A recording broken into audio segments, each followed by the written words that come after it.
Now here's the question: do you fit in that thing? And welcome back to another Linux Gamecast Weekly, the show that covers the latest Linux gaming news, reviews, how-tos, and most importantly, whatever the hell else we come up with. I'm Old Man Ben here at LGC Axel. I'll be switching the bits, piloting the SS. Probably don't want to bring that up from the pre-show. Not Taint. the T scraper. Let's call it the T scraper. Yes, the T scraper 9000 with the help of one Jordan Swang up in Toronto land where it was minus 14 degrees, but he's Canadian. He was born in it. I'm part Ice Cube. Part Ice Cube. Speaking of ice cubes, Pedro Mateus, everyone's favorite ice cube. Where? Formerly artist known as Water Pedro. Yeah, formerly of Body Count. Yes. Wait, no, that's Ice T. Now the star of I got my ice wrappers confused. One thing we'll never confuse is Cocaine Voltron with you at home, helping us form them. You know it. You love it. I keep forgetting that does that automatically. I'm so proud of myself, and I've completely forgotten what I did to make it do that. It's awesome. Don't you love shit like that? What's going on, man?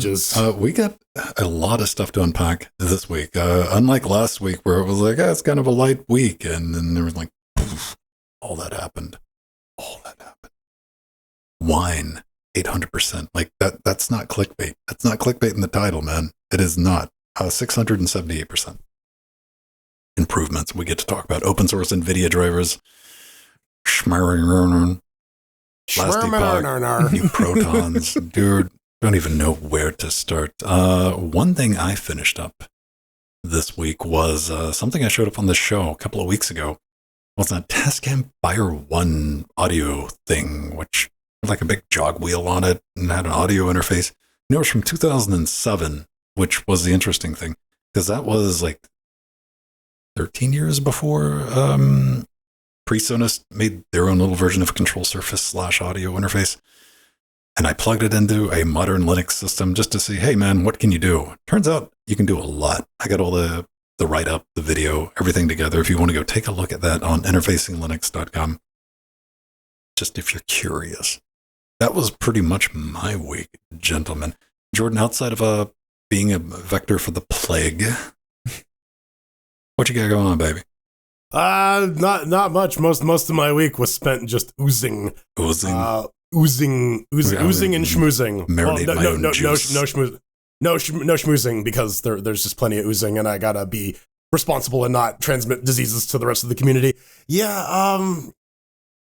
It was a pretty low key week, all things considered. I started playing Portal Reloaded multiplayer again, and with another friend of mine. Yeah. And this time I'm the time portal guy instead of the space portal guy. So it's now I don't remember the puzzles, and also I'm now doing what Empty was doing during our playthrough, so I'm extra fucked. So you at least have the like false confidence of like having some idea what you're going on. It's like I vaguely remember it doing this, but I was on the other side, so I don't remember. Dude. Yeah.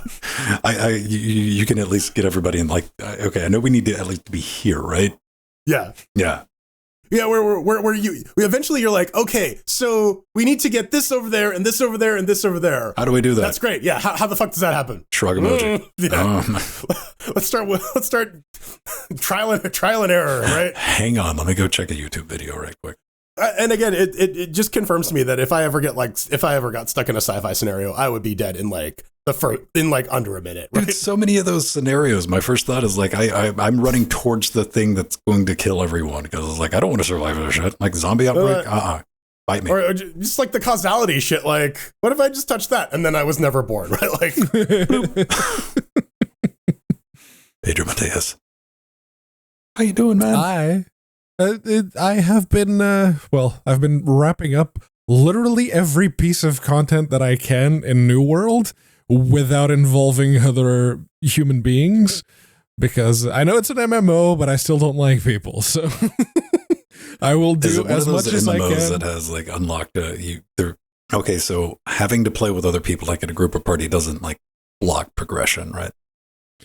No, you can get through most of the main quest by yourself. It's literally just the last of the main quests that is an expedition, which is what they call the party quests. And so it's endgame content, right? Yeah. Basically all of the endgame content, the raids, the party quests, so on and so forth, those you have to engage with the multiplayer.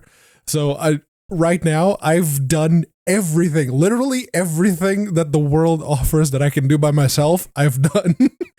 So now I'm sitting here going, oh fuck, I'm gonna have to interact with people now. Are you going to do it? Possibly, because I really enjoy what the game has offered up to this point. Okay. So I may have to, bite my tongue and just do it. This reminds me of a quote from a YouTube video I heard where it's like, inside you are two wolves, neither of which can pick up a phone. Yes. Can we text? Yeah. Have either of you given a initial thought or a second thought or a 13th thought to Helldivers? I wanted to take a look at it, but I heard that it also has 100% GPU utilization on the loading screen. So yeah, there is that, but I don't know if I think maybe I'm only interested in it because it's tied into Starship Hookers. Oh, I'm like, sweet liberty, no. Oh, fill those holes with freedom. Play it, and I like the aliens. Fire Team Colonial Marine. Yes. Fire Team the one that we played. Yes, I very much enjoy that, but I'm looking at people playing Helldivers 2 and I'm going, I don't feel that same. It might be one of those things because a lot of games don't translate. What is it? Lethal Company translates very well to streaming because it's just that constant thing. But yeah, I mean, I've definitely watched a couple of people streaming it, but I haven't paid attention to it. It never got me ooh, what's going on? Unlike Lethal Company, I'm like, oh, what are they about to get into? Oh, yeah, it's like a run and gun, but hey, man.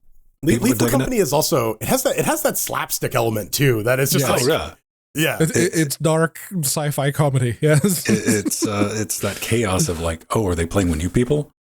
Neat. Oh, are they experienced people? Let's still watch them fuck up this jump. The experienced people I'll start watching because they have its strats so far beyond yeah. I still feel good when we get Jen and Jalad and their kids in and those guys play a shit ton of Lethal Company and they still can't make those fucking jumps over the gaps. I'm like, really makes me feel better about myself. Oh yeah, there's something oh yeah, you got to disappear. There you go. Yeah. All right, gone. Geometry was not on your side this time. Oh man, something that's never going to be able to disappear is our horse, Jordan. I mean, it disappears and reappears and disappears and reappears. It's like a bad phantasm. It's the Steam Linux update. Oh boy. SAM 2023 Steam Annual Summary. You know it, you love it. Yeah, well, hey man, maybe you're a developer, but this is always a really good way to just kind of take a look at what's going on behind the scenes over there at Valve. And they got a couple of updates for us.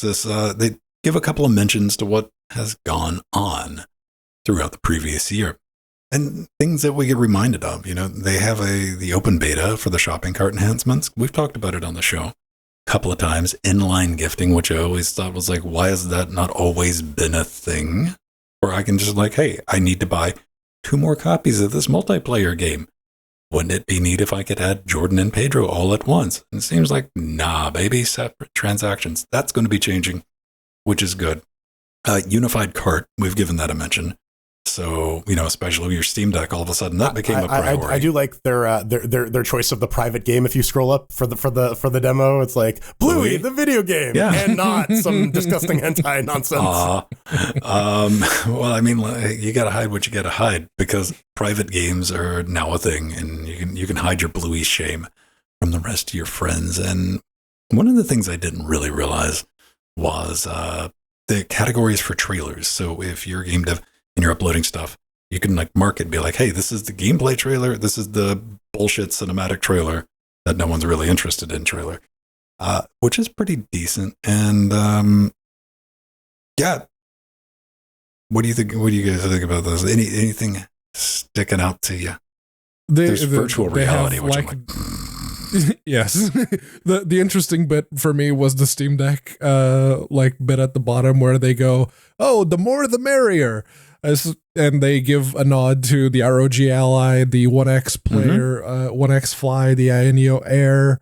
Yeah, it's like, yes, it's great to see more people having handhelds. It would be great to see, more people with SteamOS. And they have a section about SteamOS where I've taken one of the sentences that they've written, which is, SteamOS provides a huge set of features and tools that originated to support the Steam Deck use case, but immediately make the platform better for other users, whether they own a different handheld PC, play games with a controller, or enjoy Steam via a big screen TV. That's awesome, yes. Where is SteamOS for all of those other use cases? You plug your Steam Deck into the TV. That's what you do. Yeah. You plug it into the TV because it's a console, right? You don't play it with your hands, do you? You can, but, people also want to create it's just their like own the Switch, but better consoles because it can run Switch games and PC games. But we talk about this article every year that it comes out. This is where your 30% cut goes to, and like the stuff like the big picture mode enhancements were really good, making it like run not like poo on Nvidia systems. The new overlay I'm a big fan of, with like the ability to take notes, having like all the timer widgets and stuff. It's real handy. Pinning windows so that you can still see the game, but you can still see the semi-transparent windows if you're trying to follow something. Yeah, one of the things though, man, like, in the little bit about SteamOS and the Steam Deck, with the Steam Deck, they came out and they're like, we're not the only ones. For Valve, we're not the only ones that introduced amazing new hardware. Then they go on to, talk about the ROG and everything else. But what Pedro was saying, I want to come back around on, because they can't say the same thing about the software. The hardware, they're like, yeah, man, plenty of people have been able to release amazing hardware, which is true because all of the other not Steam Decks, they're pretty good specs on them, man. Like, they're not too bad. But that software, that SteamOS, Valve is getting like, we're not letting that go. It seems like maybe somebody at Valve went, wait a minute, that is a competitive advantage. All of the reviewers are like, we like SteamOS better. Why? Because it's not fucking Windows on a handheld device. Well, to your point, like the hardware on these new handhelds are like objectively better than the Steam Deck. Like by a country mile. It goes to show like how powerful software is, right? Like when it comes to like battery management, like even emulating Windows titles, like the best overall experience has been, or just even getting in games, or just getting into the games proper and like hooking up to a multiplayer session. Right. They put a lot of effort into it, and we saw like Microsoft like attempt to do a Gamepad UI for Windows that seems to leave Windows 8 out of this. No, they tried it again. And then you see like the Legion software, like the Acer crap that they throw on there, and it's just not the same. MSI, it's not as we're good. trying, man. But I mean, the longer this drags on, the more I realize that, or at least I believe that Steam is like, yeah, that's our competitive advantage. We're not really in a rush to just kind of put that out because it's really good at selling the Steam Decks, when everybody's looking at it, it's like, oh, does it have SteamOS? It's like, no, but if you buy a Steam Deck, it does. I still think the strategic move though is like eventually like position it as an alternative to Windows, because it's like, hey, look at our use case, look at the Steam Deck. I agree with you 100%, but I also believe that there's a tick box somewhere in like sales of Steam Decks. Yeah. There's a threshold somewhere that like once it goes over that, they're like, and now everybody else can have it. Until then. Which makes sense because they're the ones who put in the R&D to make sure that the software was as, I don't want to say ingrained, but complementary to the hardware as it is. And yeah, they probably don't want to relinquish it. I understand that. It's the O word, Pedro. Optimized. Yes.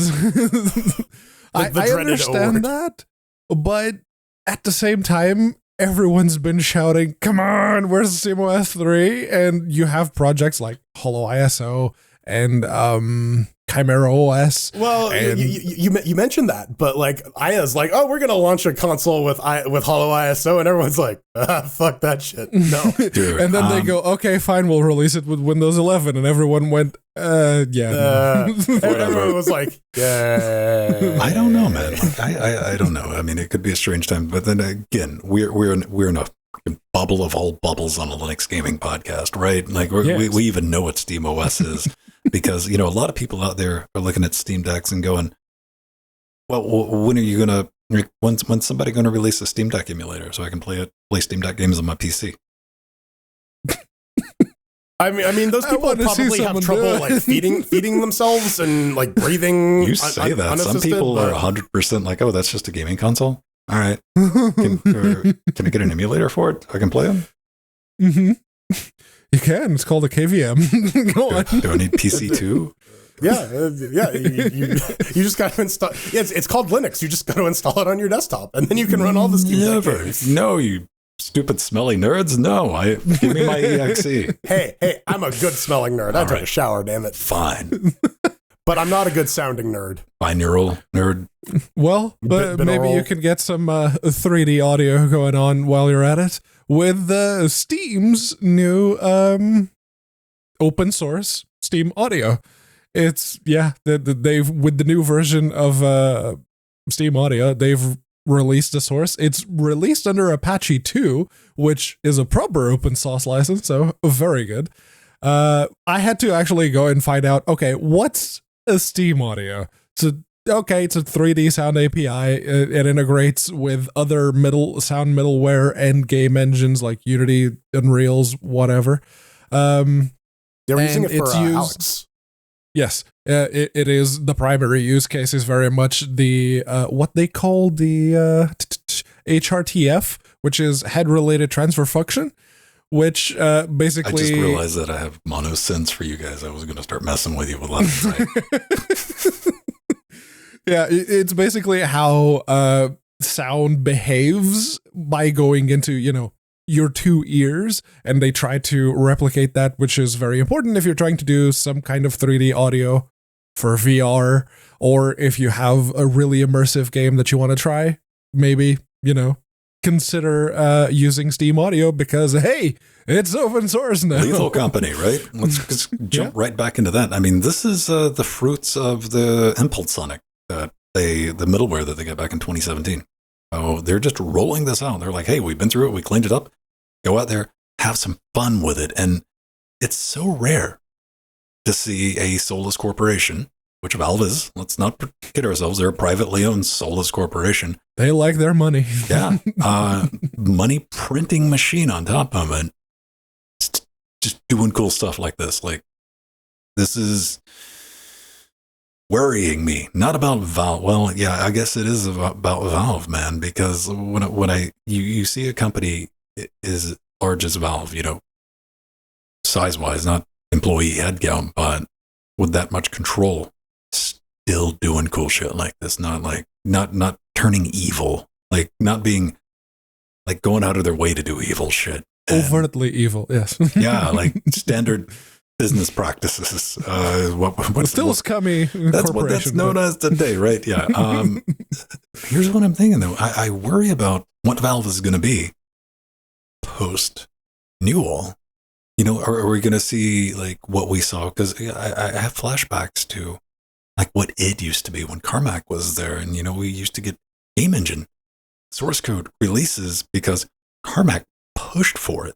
Like he was like, yo, this is what we're doing. I want to show off people all the cool shit I'm working on. Carmack left, that stopped. I think especially today, though, people like really understand the value of open source, especially from the technology space. Like you see companies like Microsoft space, man. Yeah. Yes. But like even Microsoft is open sourcing stuff, right? Like once upon a time, the big bad wolf of proprietary software is releasing stuff under an open source license. And I think if as long as like technically minded people are steering Valve, they will understand the value of like getting people to utilize and improve upon and just adopt their technologies in general. Like get that? Because dude, but like again, this is as long as the engineering people are in place. Once the business people start getting their driving the wheels, then that goes out the window. You're right. Like with id, yes, Carmack left and we stopped getting the source. But at the same time, Carmack left shortly after Bethesda bought id. The problem there is Bethesda. The problem there is the big money company that went in and said, no, you do things our way. So to the point of why you need a Carmack at a company like that, because it takes somebody that high up to be able to go, get fucked, we're doing it anyway. Yeah, someone with a backbone and some technical chops to back it up, right? Like, and I guess the seniority too, like the ability to. Well, I don't know, because like these days you can just like freewheel and fire your executive team, right? It's not that people being embedded in the boards isn't that big a thing anymore. I don't know. I mean, I think like a lot of people do. I hope I never want to like look back on like insert current date and go, man, remember when Valve used to be cool? Because we've seen it so many times in Google, right? Google. Remember when Google was like the scrappy startup doing crazy stuff? Now it's like Google. Oh boy. Or maybe you don't. Let me tell you about Google. Google used to be really cool. They did cool stuff. They released Nexus. Remember those things? They used to be cool, man. Nexus devices, I Google Reader, Google Plus. Now Google literally eats puppies. Yes. Probably. I don't know. Let's talk about Proton 9. That's how GCP runs, right? It's pure puppy power. Beta 11. What's Proton? It lets you play your Windows titles under Linux. But what about Wine? We'll get to Wine in a minute. It's still Wine, but it's got a nice flashy play button on the top of it. It's got the XVK on top of it. Doesn't it? It's got a couple of things, man. This is, like now playable games, Dynogen Online, and finally, Photography Simulator Demo. Yes.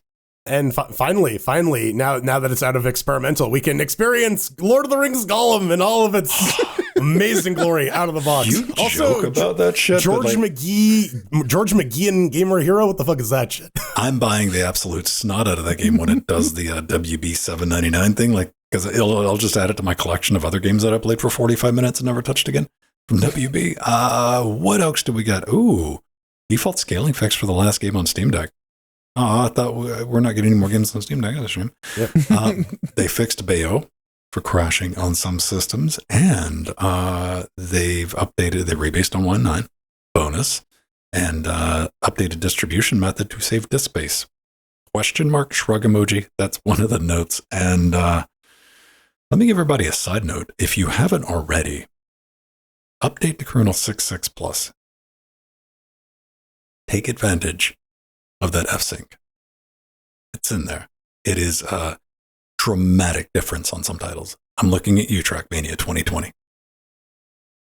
Well, it seems like racing games are all benefiting from a lot of these random wine optimizations that we're going to be talking about later. Well, I mean, Trackmania 2020 went from like on a 3060 at 1080p. It was struggling, man, to, at least on the Threadripper system, struggling to like hold. The frame pacing was atrocious, really, was the big problem. F-Sync, it's so like you still got to enable the flag, right? It's not on by default. In Proton, no, it's ready to go out of the box. Yeah, okay. In Proton, as long as the kernel has it enabled, you're good to go. Done. Excellent. Love to see it. Yeah, the thing that is like, ooh, there's new Proton based on Wine 9. Let's go have a look at what Experimental did. Not much. It's mostly what they what they already had there. The only thing that kind of jumped out at me was because I've been on the MMO binge. The Black Desert Online. That was one of the MMOs that... That's a name I haven't heard in a long time. The horse MMO. That's all I know about it, is that there are horses. Yeah. It straight up just did not work at all with Proton. Now it does. All right. Cool. I guess now that I'm just about wrapped up with the new world, might as well. How do you load one in the chamber? Like, you're playing an MMO, but you're already like, I know I'm going to break up with you. Yes. I know myself well enough. I've played many MMOs in my time, so I know what's going to happen. You know what? Why don't you... I got a game that you might like. It's called Maple something. Oh, that's still going. And every now and then Nori goes back into it. It's like, oh god, this game is bad now. It's really bad. Aww. What about maybe they need to rewrite it in Godot? Yeah, and deploy that shit. Yeah, well, this is neat. This is from Steam Deck HQ. All the links to all these notes, or all these stories are in our show notes, by the way.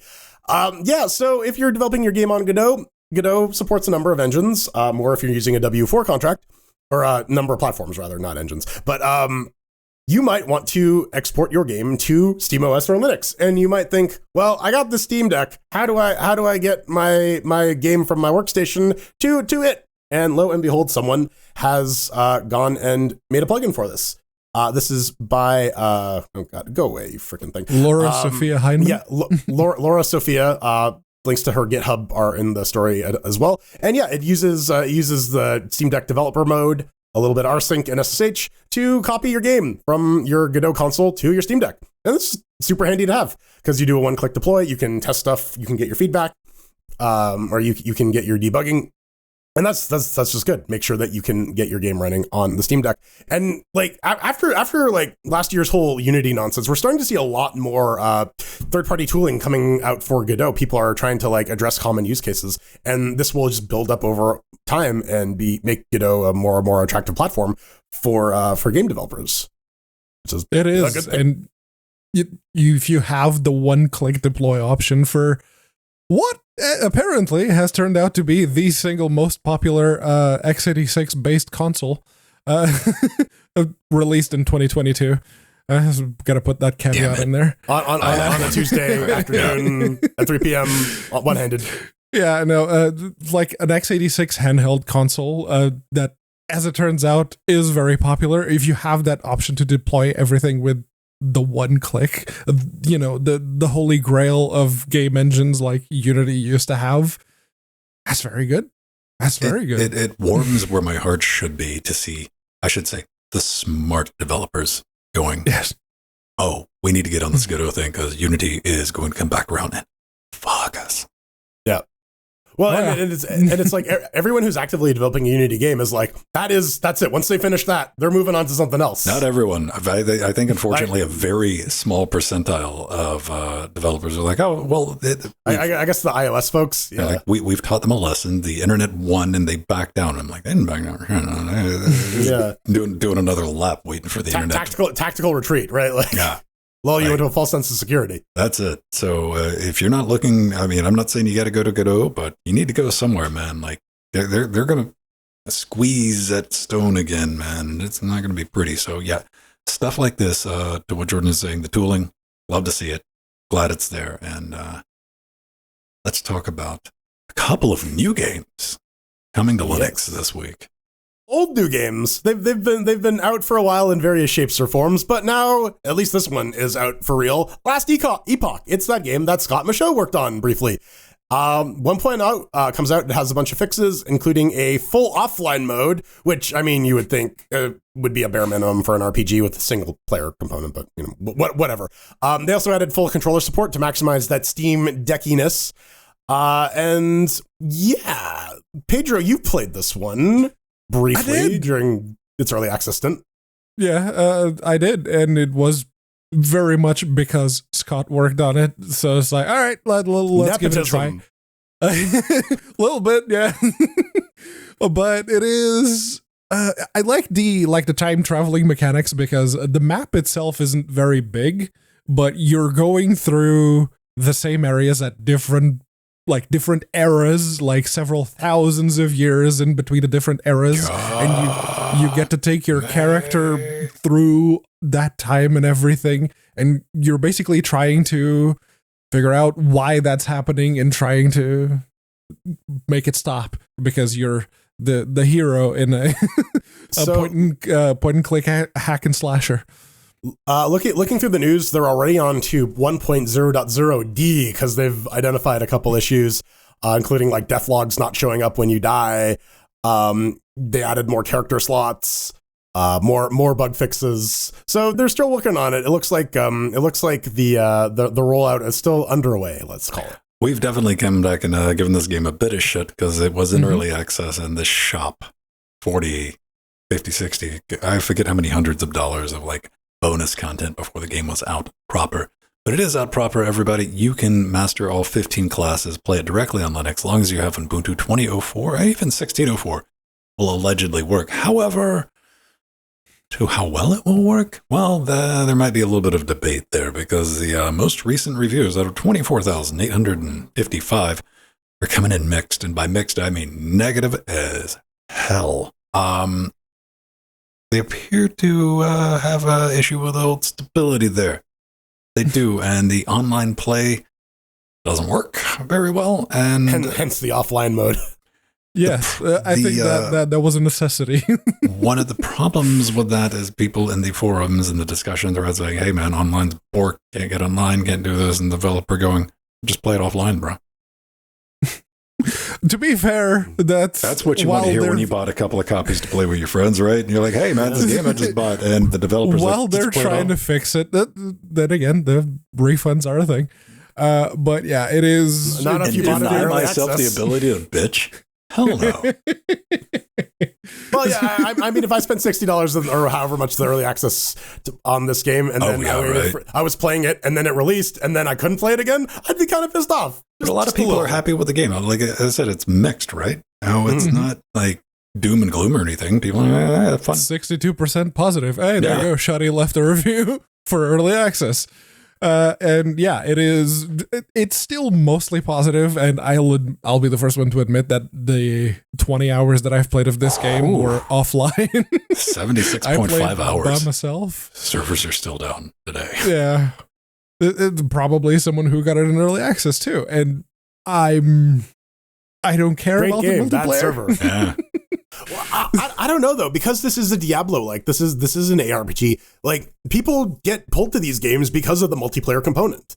So it is understandable that people are upset for that. And if people are happy with the single player, at least it's a decent single player experience. I would rather that than the other way around, right? Where it is, like hands down, right? I think a lot of people are just you're going to get that reaction, like something comes out and they're like, cool, I've been waiting on this and it doesn't work.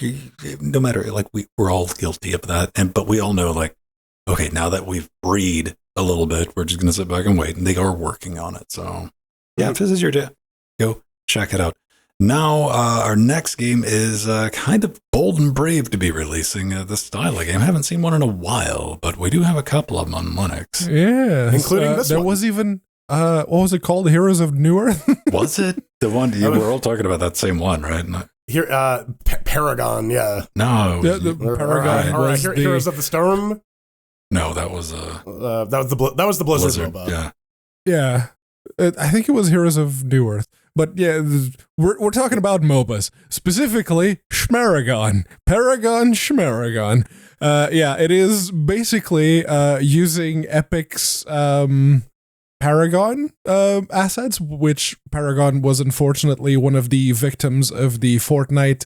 It came in, it ate all of the money that was available for other projects. Yeah, Heroes the other yeah, S2, because it had a Linux port even way back then, and apparently this is no longer around.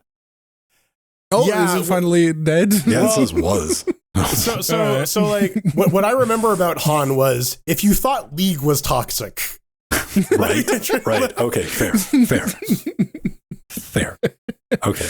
But yeah, along with Unreal Tournament 4 and many other projects that were at work at Epic at the time, Paragon got shut down in favor of Fortnite. And now there's Schmaragon, which I'm curious. I'm legitimately curious because they describe it as it's an indie MOBA, an exciting fusion of EVE Online. What? Heroes of the Storm. Plans in Microsoft Excel. And Epic's Paragon. It's like, okay, those last two, absolutely, I can see it. EVE Online? How? It's not going to make me play the game.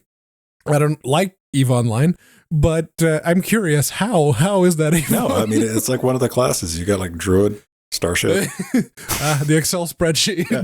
Yes. Yeah, well, the Excel spreadsheet is one of the classes too. Yeah, I mean, like it's literal macros or your spells. Yeah. You have to write your spells in Visual Basic. Right. You got to file your taxes. That's. But yeah, it is, it's free. Of all like the things that I could point at Epic and say bad, this one I'm not, because more publishers should be able to do this. I know it's hell in some situations to try and get, the licensing and the permissions to use those assets for external contractors and whatnot. But I absolutely, for AAA publishers that can afford to do that, because they are effectively made of money at this point, so they can absolutely and should get permission for people to use assets of games that are now dead to release other games with those assets, to just let people use the stuff that is now languishing in oblivion. Well, I don't know. I mean, if we're doing fanfic, man, let's see. What do I want to fall out of the sky? Chris Rock? Fine. I'll take one Chris Rock, please. Well, and again, Epic released all those assets because they're like, hey, we threw out this game. And also, we don't have a fully developed asset store like Unity does. So here's a bunch of shit you can use for your actual game. It is free, and I don't think they could get away with. I don't think they could get away with charging for this. I think Epic. I thought you were about to get like super dramatic and like tearing up. Yeah. I just don't think. No. I just have too much crap in my throat. But yeah, like I don't think. I think Tim Sweeney would move his watchful eye of Sauron over on these guys if they started to charge actual money for this. Be like, no, you can't make money off our assets. We can't make money off our assets. You know what? I tried to play this game, and to get back to the game, I was like, hey, it's free. I'll download it. It's 20 gigs, not a big deal. Loaded it up, click play, it launched. Had a login screen and all it was is like just one big screen, text field in the middle. It says, pick a username or login. I'm like, okay, neat. Couldn't get my mouse to the box. Tab didn't work. No option on the screen to put it in windowed mode or anything to get to the box that I got to enter a name in order to play the game. I tried. You got to psychically project it into the computer. Alt-tabbing, and like every time I got around it, would like, no, I think what my issue is my first monitor is on my far left, and but my primary monitor is my third monitor on the far right. I think it was having a problem with that, but who knows? I don't know. I uninstalled it because I couldn't play it. At least put an option screen. Like, give me a little cog so I can put it in windowed mode. I guess that was the advantage of the Unity Scream of Nope, is that it like preempted all that shit so that it's weird, right? We couldn't change settings in the game, so you know what I could have done? Yeah. You know what? I probably could have made it work at the game scope, but still, right? Yeah, anyway. So it's a lot of effort for a free game, right? More than I was willing to apply to it. What do we got up next? Oh, I'm your turbo lover, Vin. Forced induction. The interesting bit. Yes. All right, let's talk about this. So this is cool shit. We say it's wine related, but it's actually more of a kernel related thing. You may have remembered from a couple years ago, Linus going on the Linux kernel mailing list and yelling at people about trying to implement spin locks and other such bad wait functions under the Linux in Linux user space to maintain compatibility with certain Windows software. Eventually it got to the point where they're like, fine, fuck it. If you need this, we will add this to the kernel. So now a bunch of NT-sync related system calls have been added to the kernel, which will allow Wine to take advantage of it. And this has a nice little benefit for things that are bottlenecked by NT-sync. So little. Just a little, i.e. a 678% performance boost in Dirt, 177% performance boost in Tiny Tina Wonderlands. Now, this isn't across the board. They say that like only specific games actually use NT-sync very, very heavily and have a bottleneck regarding this. So games like Dirt or Tiny Tina's Wonderland will see massive performance increases. Some will not see anything. Yeah, but Jordan, I'm only seeing a 34% increase in Total War Saga Troy, so we'll just toss it out. That's not worth our time. Well, yeah, that's because you're playing Total War Saga Troy and not Total War. I'm going back to playing Anger. If you're whatever that is, the kind of person who enjoys the Total War games, you probably are very much chomping at the bit. I want to play Total War Saga 30%. Brad Pitt edition. I didn't. When I was reading through this, and I was like, 678% performance is notable. Something you might notice. A bit. Yeah. And again, particular situations, but nothing's guaranteed across the board. I can't wait to start playing around with this stuff. And I know Jordan's playing Tiny Tita Wonderlands, and 177%. That's nothing to sneeze at. Even if you're not going to get 177, who's going to this is worth getting set up if it's 10%, 15% sold. And I didn't think there were these types of gains left to be dug out. With performance, with DXVK, VKD3D, we've seen that, and we're like, okay, I think we're good now. We're good. We're going to get maybe another maybe up to 8%. I didn't expect them shit like this to just come dropping out. And it's a recent thing too, and it's and again because it's not across the board, right. And just getting rid of all of essentially it's just getting rid of all the abstraction overhead, right? Like if the software can do the thing that it was trying to do to begin with without having to go through several layers of translation, that claws back. Linux is going to be end up being better Windows than Windows. Yes, yeah, for gaming anyway. Arguably already is, but well, yeah. Yeah, no, this comes from CodeWeavers, Elizabeth Figura, however you want to say it. Magnifico. She is the one Elizabeth who, Magneto. Yes, she's the one who submitted this to the mailing list, and they themselves called these functions problematic. And yes, as Jordan already mentioned, there was that thing with Linus and the Stadia developer that was trying to port a Windows game to Linux to run on Stadia. It's like, no, you're doing it wrong.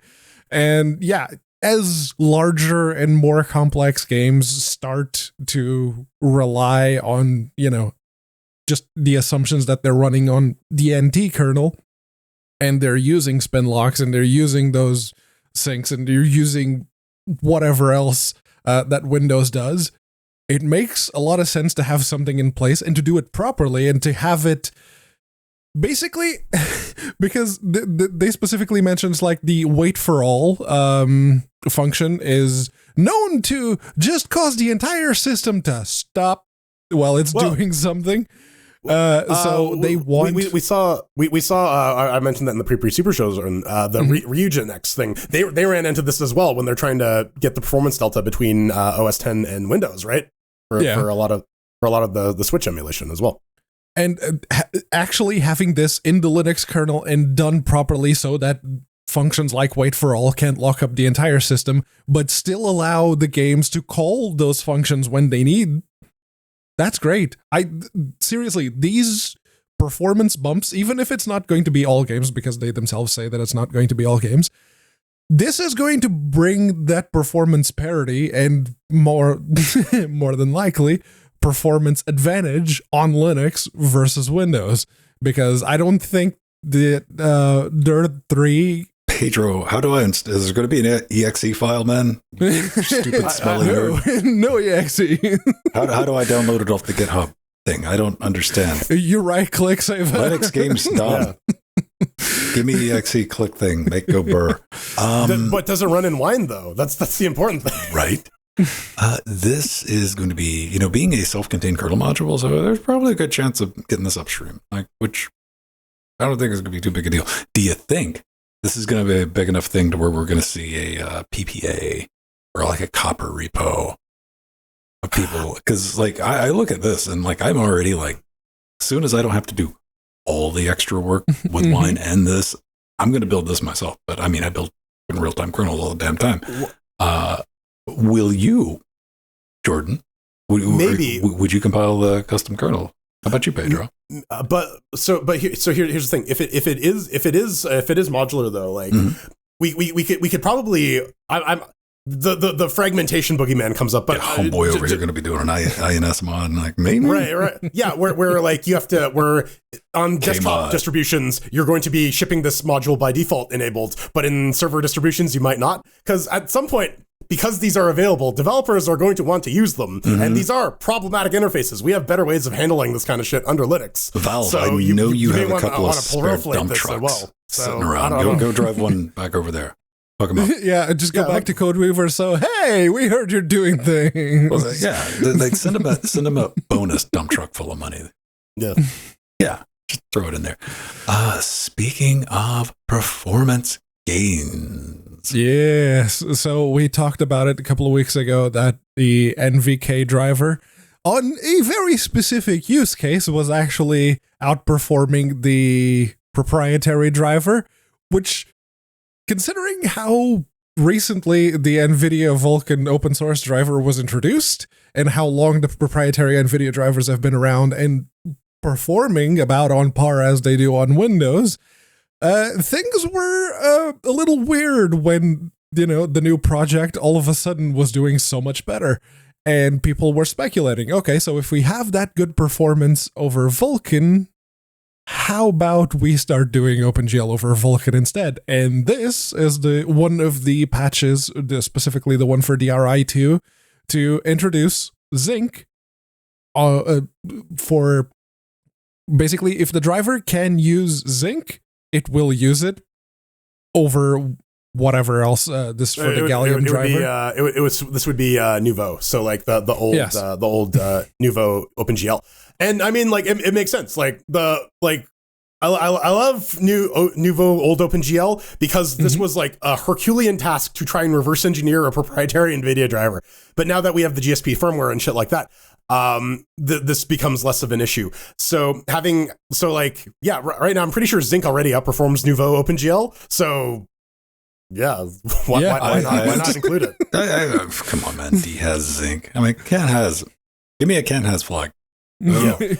But the nice thing with this is you no longer have to set Mesa loader driver override if you want to actually use Zink. Yeah, and there's still some weirdness between DRI2 and DRI3. And thanks, I hate it. Basically, you look at that thread and it's just like Alyssa Rosenvig, Dave Early, who is the author of the original patch, Mike Blumenkrantz. It's like, all of AKA super good code. Mm-hmm. Yeah. All of the high-level Linux graphics people are on it. It's like, all right, cool. This is going to be a thing. Cool. Dude, how long do you think? We've been very interested in, because it's only been a minute since NVIDIA walked out and said, here, smelly nerds, here's some source code, go. Hack up your own thing. And, by the way, here's all the firmware stuff. Like, have fun shoving that in the kernel. How far away are we, man, until we have just like straight up parity between the closed source binary blob? Now, let's go ahead and be real. For gaming, for Vulkan, for that, not your CUDA and all that stuff's going to not happen. It's going to be very much AMD situation that you're going to have there. So just for your desktop and for your gaming performance with a benchmark, like, what are we, maybe, 9 months, 10 months out from like reasonable parity within like 80%? I would still I predict there's probably going to be like a couple big gotchas that are going to come up. Yes. That may take like a year or two to like actually sort through because of like weird driver compatibilities or like hardware stuff that pops up. Yeah. Well, then again, this is only going to be working with like newer cards, right? Yeah, exactly. Yes. So it's only what NVK supports. Yep.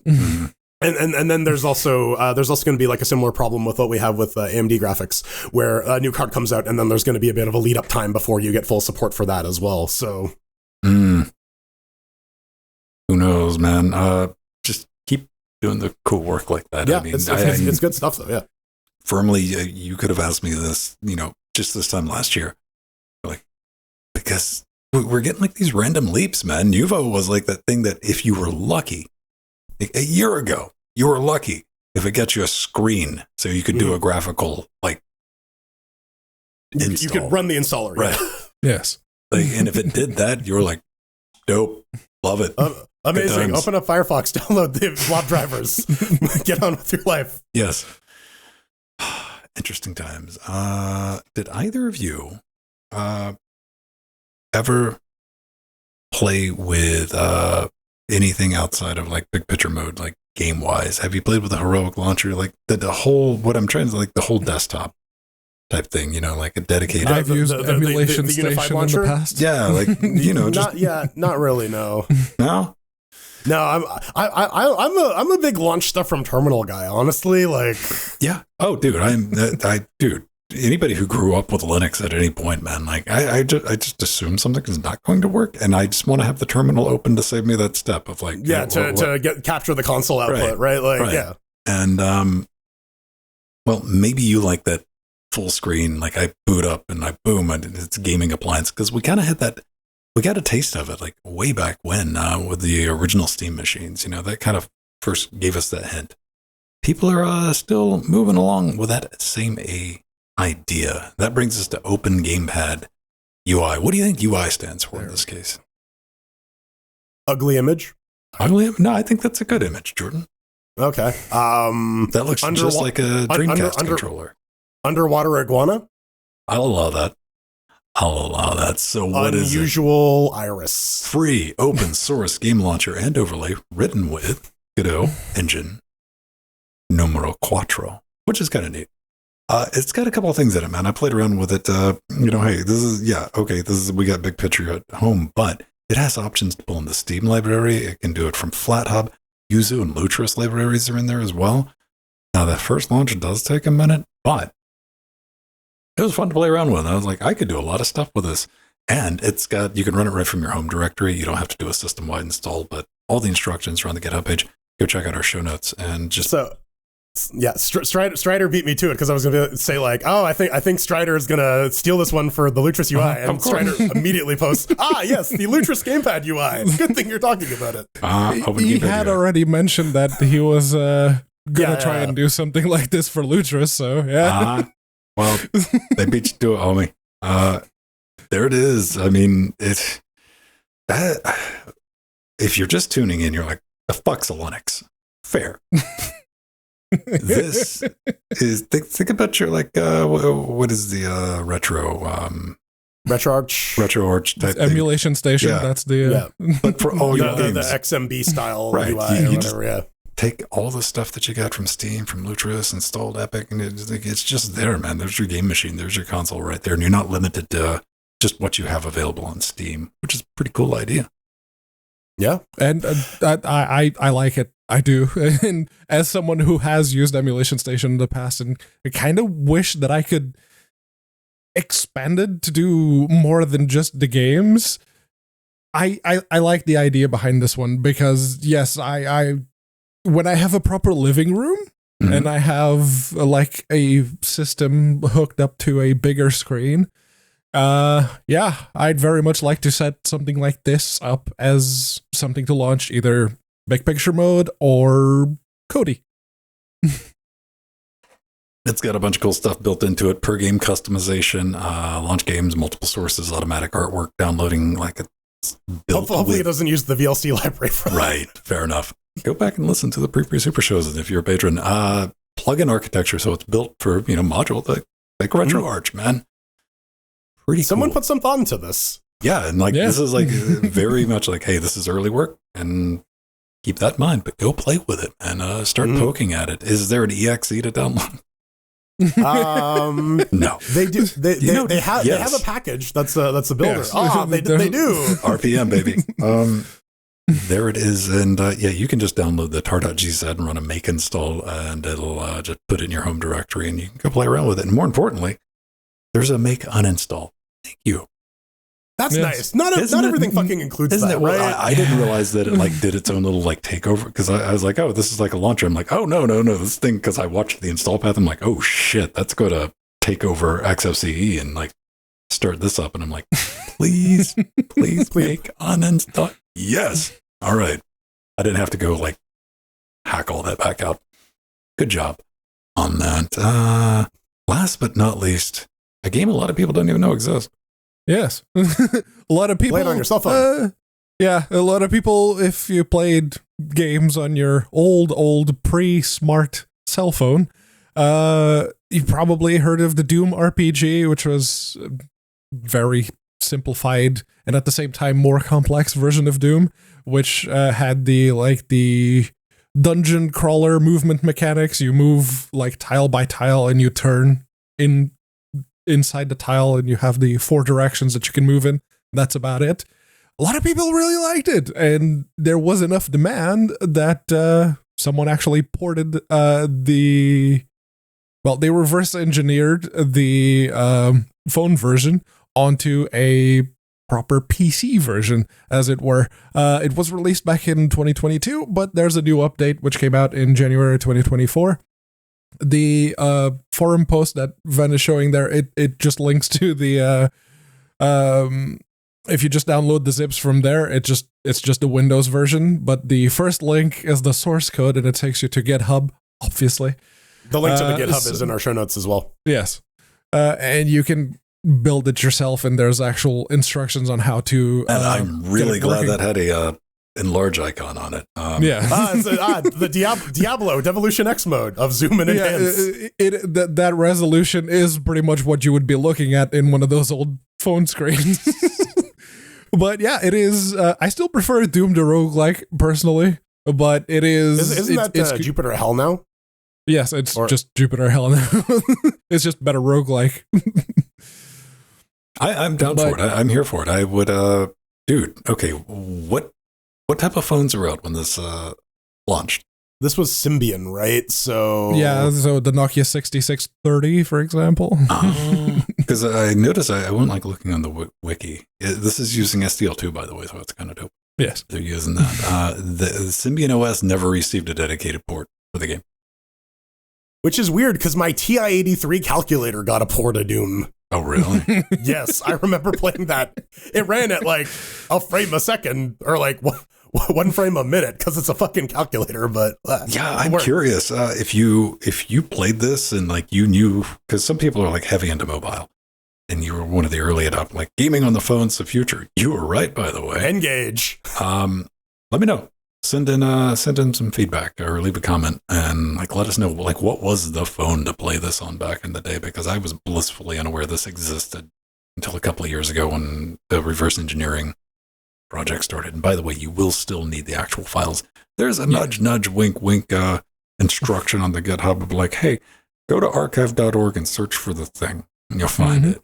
Oh. And there's also another, because then I was looking, it's like, okay, so this is just using it.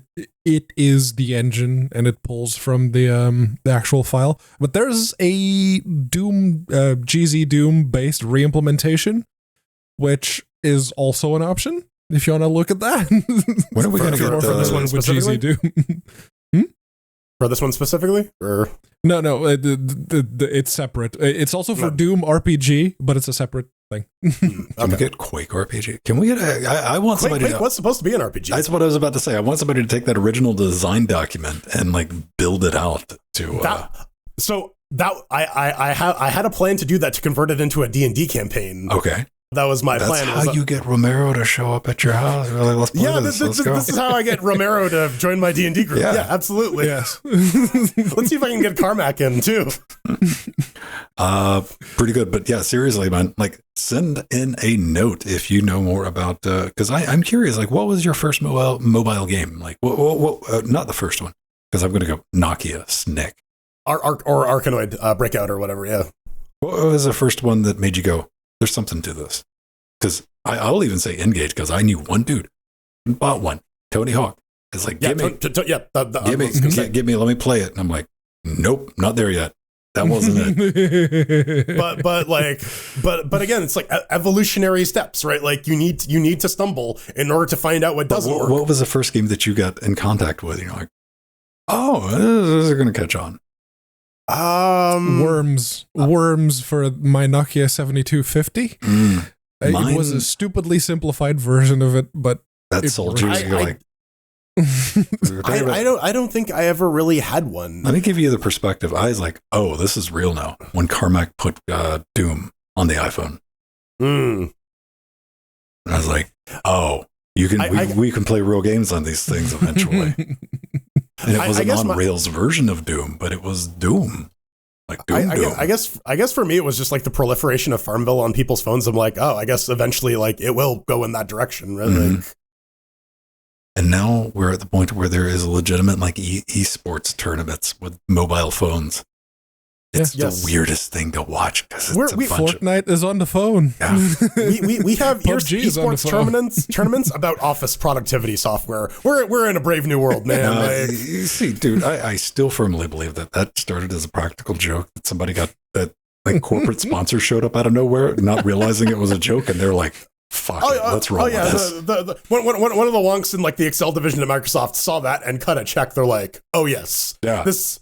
I mean, the whole idea of Excel being an esports sounds like some bullshit the three of us would come up with as a joke in the after shows and for one of this thing. Right. Then Microsoft shows up and like, 6 figures, guys, and we're like, yeah, but then you see those fuckers take that shit seriously, and it's like, I can't write like actual software that does that shit. I'm not gonna do that. No. I mean, I think we've all probably, like, you at home, you've probably been curious enough to click on that fucking YouTube, being like, "What's this?" And you're like, "I have no fucking idea what's going on." Like, and I know Excel enough to be like, okay, you guys win. Like, done. Yeah. Tell us about your Excel addiction if you got one. Your Excel saga. The Excel saga. Don't give them ideas, man. Yes, tell us about your favorite anime. How can you do that? I want you to head over to linuxgamecast.com. We got a contact button. Smash that, fam. Pick the topic, Linux Gamecast Weekly, and write back. And if it's something interesting, it was something pretty good, you got some thoughts and some hints, and we're like, oh, shit. Hell, you might even answer a question that we asked on this very show. We'll come back to you, and we might even talk about it next week. Who knows? But somebody clapped back at us, gentlemen, because we were talking, in our defense, they asked us to take a look at something. Yes. They did, and then they thanked us, and then we responded, and they responded again. It's like when you're like trying to say goodbye on a phone call, and they're like, "Bye-bye, see you later, you too, later, bye." But okay, no one under the age of 27 understands that. Anyone who's been on a business call, anyone who's been on a business call has run into that over Zoom. It's maybe not over a phone, but you get my point. This is from Replaying, and they're talking about Dynacat again because we talked about it last week, and they said, "Hey, thank you so much for featuring Dynacat at the end of your podcast. I really appreciate you taking the time to talk about the game, even if it really isn't your thing. About the running animation, we didn't put it in because the character has wings. It's a fairy cat." Seems legit. I'm not going to argue that. I mean, yeah, if you're going to find an excuse to not do the running animation, then give it wings. There, done. Well, and it's like, oh, well, why aren't the wings flapping? Because it's fucking magic. Who the fuck is this, right? It's a fairy. Dude, it's got a magical speed shield sucky thing, and it's got 2 little stubby wings, which wouldn't provide anywhere near enough lift to propel it, but okay. You know what, Pedro, I push in front of the bus. Just for that. Yeah. And I'm on your side. I'm like, get the fuck out of here, man. Yeah, I think really the thing that confuses me the most about this game is how Sega has not sued these guys out of it. I'm impressed, man. But I mean, I love that the game's got, I said it last week, I love that it's coming out on Xbox. There's a little something special about that. Yeah, but that's one way of getting out, having to do a running animation, isn't it? Yeah, like, make it fly. Man, if I could float, I would like just be at that segue angle and just like float forward, just be like a forward slash the entire time. Well, okay. Damn. Okay. You can float, but it's not flying. Okay. Your maximum height is 0.5 meters off the ground. And your max speed is, I don't know, 1 kilometer. So what if it's you can float like a half a meter off the ground, but like it's your walking speed and it exerts the same amount of energy as walking or running. Okay, so yeah, you can float as fast as you could run. Okay, but you go blind while you're using it. That's why you get the canes, right? Or you have a big like hula hoop around you. Yeah, cocaines. Yeah, you might build some kind of robot to assist you, composed of like several smaller Voltrons, some sort of cocaine Voltron. I don't know. Having a cup of tea at the cafe, chilling out, and you just see Jordan floating down the street, stabbing stuff with canes and braining people. It's the cat cafe, and then the cats leave the cafe and form a robot, and then I have to fight them with the canes. And sues us for no reason. Yeah. I don't know, man. Well, welcome to the new season of my Netflix show. Please fun. See, it's bullshit like that that's going to end up with like a fucking like, hey. Yeah, I'm going to get an email from Reed Hastings, be like, so about that. Nah, we still have the rights to Voltron. You want to do this? Yeah. We'll give you one series. Here's $900,000. See if you can. Yeah, you get the one series like everyone else. Go. No. We're gonna book you for 3, but we're only gonna. What the fuck do you do? Okay, like seriously, we have some like bullshit. Like, okay, cocaine vault. Let's say fucking Netflix shows up in the fucking inbox tomorrow and is like, listen, we'll greenlight. We'll give you a production budget of, I don't know, $6 million. You got to write it out. Do the 3 of us just like fuck off for a year? I would give it a fair shot. I would give it a fair shot just for that amount of money. Yeah, like I would take the year off for like $2 million a pop, right? Mm-hmm.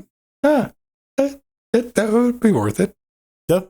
If it doesn't work out, whatever. Then it turns into like 40 years later. It's a cult hit. Yeah, right. Yeah.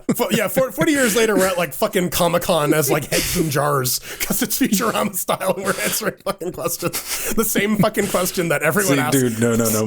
Mine's way sadder than that. We're like, what's his name from Star Trek Voyager at the Robert Beltran or whatever. That's us. Remember when we made the funny Voltron parody thing?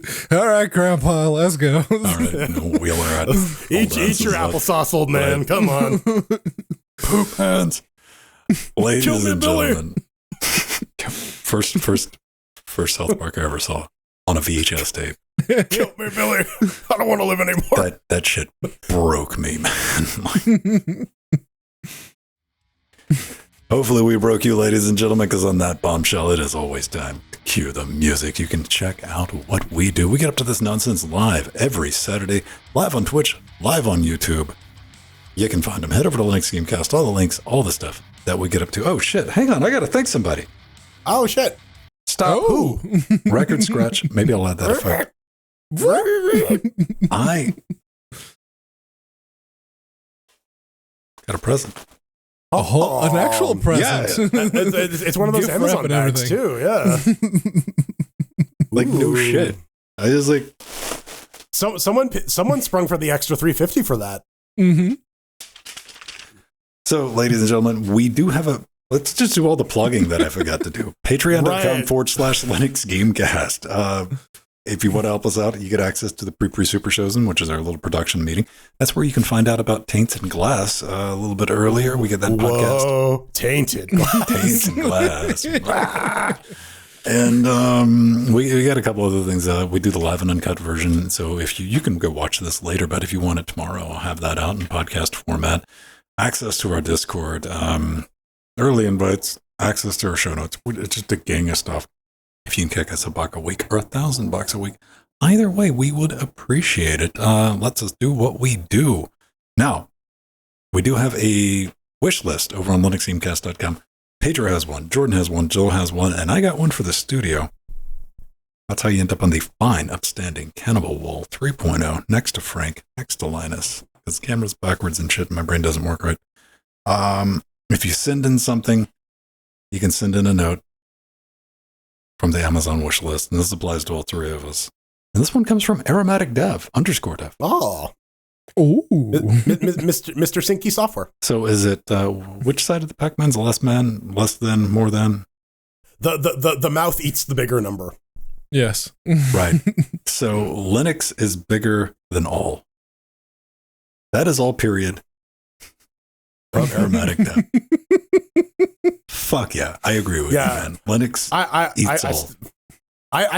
Honestly, fuck, I still don't remember the greater than, less than. I just do that. I don't either, man. I tried to Google it real quick. It's greater than if the bigger number is the first one. Like 3 is greater. I don't than have 1. numbers. All right, here, let me type out what we have. Hang on. Yeah, it's the alligator eats the bigger one. That's all I know. There. That's what it says. Yeah. Yeah. So Linux is greater than all. Yes. Linux is greater than all, baby. Okay, do we want to from an ASCII perspective, that is true. That is a higher number than all. I don't know. How do I open? You got to pull the ribbon. Really? Yeah. Oh, yes. Fuck yeah. All right. It's a gift. You don't get gifts very often. No, I dude. Listen, the only reason I know is because I've received 2 of those bags. And okay. I follow them. I usually buy those bags whenever I binary something from Amazon. How do I get in it now? Now you just stick your hand in the thing. I don't want to break it. Did it not, the knot just not come undone? Apparently fucking cannot. Cannot. Not who's there? Oh. Welcome back to the lock-picking lawyer. Can I? Squeeze.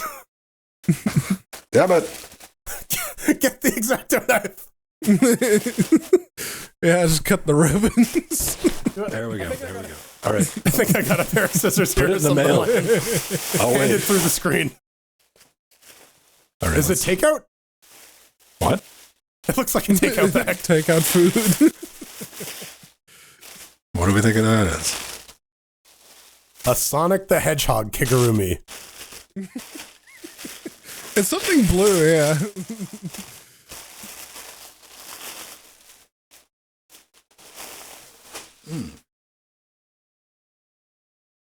Yeah, that's looking more and more like a Sonic the Hedgehog Kigurumi now. Yeah.